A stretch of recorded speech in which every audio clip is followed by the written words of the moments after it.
Bismillahirrahmanirrahim. Assalamualaikum warahmatullahi wabarakatuh. Perkenalkan, nama saya Nelly Sarfiatul Murtaliyah, mahasiswa magang 3 dari Universitas Muhammadiyah Ponorogo, yang akan bersamai kalian dalam mata pelajaran Akidah Akhlak kali ini pada bab adab sholat dan berzikir. Mari simak penjelasan berikut. Pembahasan yang pertama yaitu mengenai adab sholat. Sholat merupakan kewajiban bagi setiap muslim yang sehat dan berakal. Sholat pada hakikatnya adalah bentuk komunikasi antara seorang hamba dengan Allah. Akan tetapi pada kenyataannya banyak orang yang kurang bisa menikmati ibadah sholatnya. Hal ini bisa disebabkan karena beberapa hal, diantaranya mereka menganggap sholat hanyalah sebuah rutinitas belaka, sehingga sholat mereka tidak ada artinya dalam kehidupan mereka. Padahal Allah berfirman bahwa dengan sholat yang khusyuk, seorang akan terhindar dari buat keji dan mungkar. Oleh karena itu, kita wajib memperhatikan adab-adab dalam melaksanakan sholat, agar tujuan sholat, yaitu mencegah dari perbuatan yang keji dan mungkar, bisa tercapai. Berikut ini adalah adab-adab dalam sholat. Yang pertama yaitu sholat di awal waktu. Ketika waktu sholat tiba, hendaknya kita bersegera untuk menunaikannya dengan penuh semangat. Allah berfirman yang artinya, maka celaka bagi orang-orang yang sholat, yaitu orang yang sholat mereka lupa diri.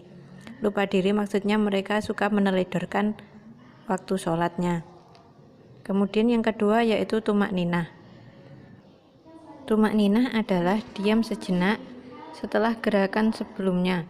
Ketika sholat, kita diwajibkan untuk tumak ninah dalam setiap gerakannya.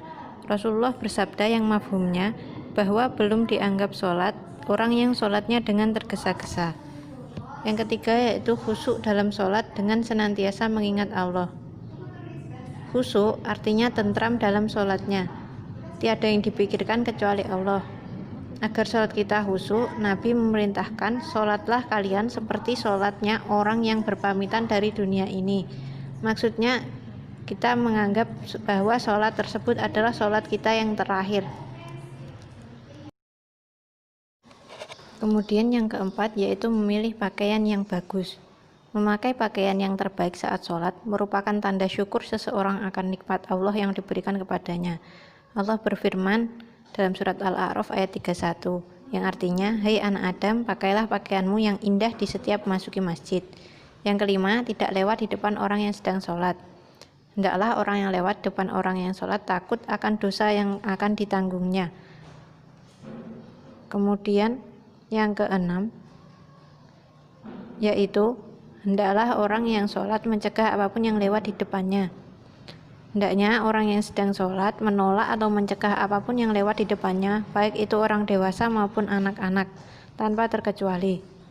Kemudian yang ketujuh, merapikan barisan sholat. Perkara yang harus diperhatikan dalam sholat adalah permasalahan lurus dan rapatnya shaf. Masih banyak kita dapati di sebagian masjid shaf yang tidak rapat dan lurus.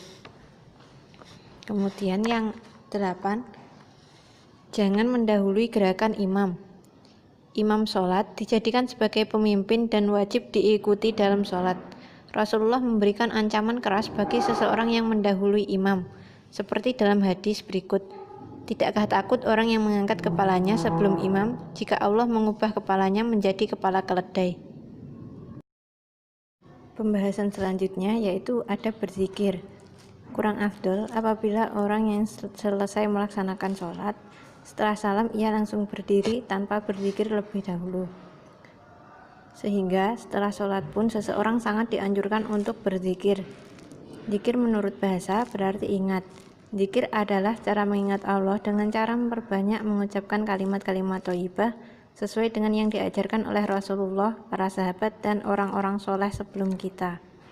Oleh karena itu, kita perlu memperhatikan adab-adab dalam berzikir agar tujuan zikir, yaitu menenteramkan hati, bisa tercapai.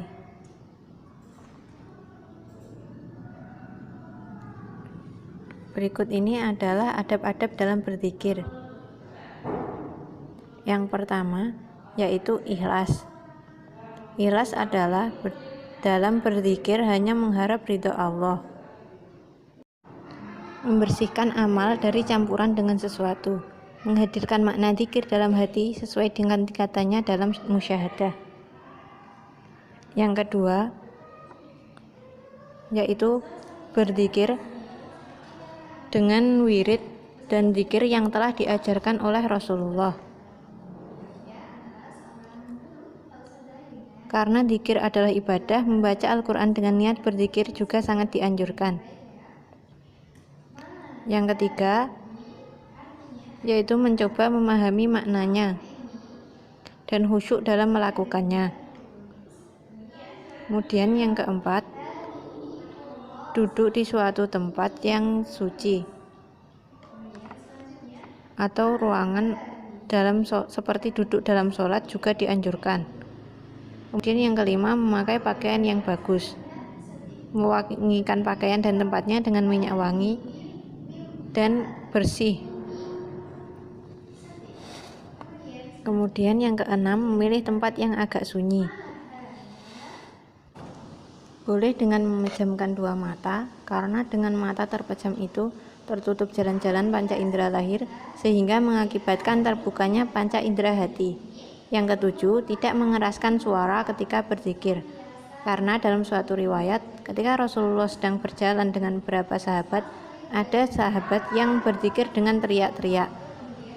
Kemudian Nabi menegurnya, janganlah kamu berzikir dengan cara seperti itu, karena Allah bukanlah zat yang tuli.